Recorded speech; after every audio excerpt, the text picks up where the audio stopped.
ئۆپراسیۆنی سوپای تورکیا لە ناوچە سنووریەکانی هەرێمی کوردستان بە پاساوی هێرشکردنە سەر گەریلاکانی پارتی کرێکارانی کوردستان پەکەکە بەردەوامە. لە ئەنجامی ئۆپراسیۆنەکەش چەند هاوڵاتیەکی مەدەنی شەهید کران. بێدەنگی و لاوازی و هەڵوێستی سێسەرۆکایەتیەکەی هەرێمیش نیگرانی هاوڵاتیان و ڕایگشتی زیاتر کردووە.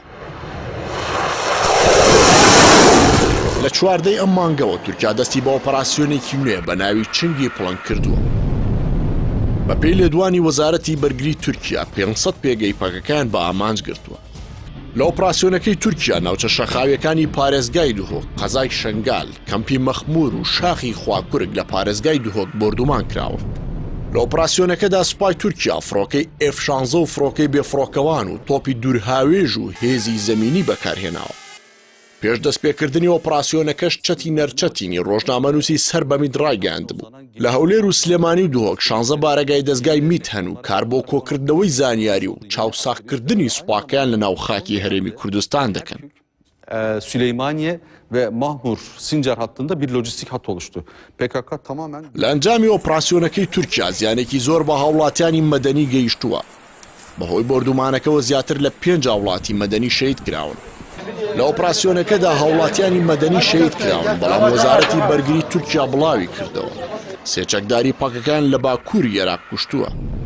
هەرچەندە لە ئۆپراسیۆنەکەی تورکیادا سنووری خاکی هەرێم بەزێنرا و هاوڵاتیانی مەدەنی شەهید کراون، بەڵام سێسەرۆکایەتیەکەی هەرێم هیچ هەڵوێستێکی جددیان بەرامبەر ئۆپراسیۆنەکە نییە و وەک هەمیشە یا بێدەنگی هەڵدەبژێرن یاخود هەڵوێستەکانیان لە ئاستی چاوەڕوانی ڕایگشتی و هاوڵاتیانی هەرێمی کوردستاندا نییە.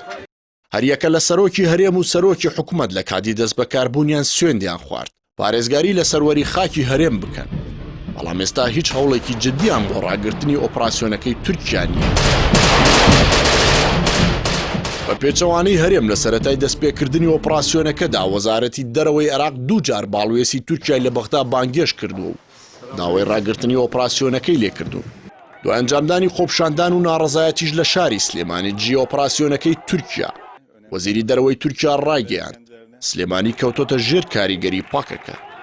دوای لێدوانەکەی وەزیری دەرەوەی تورکیا لاهور شێخ جەنگی هاوسەرۆکی یەکێتی لە تویتەر ڕایگەیاند سلێمانی تەنیا لەژێر کاریگەری کوردبووندایە، بۆیە پێی دەڵێن شاری هەڵمەت و قوربانی.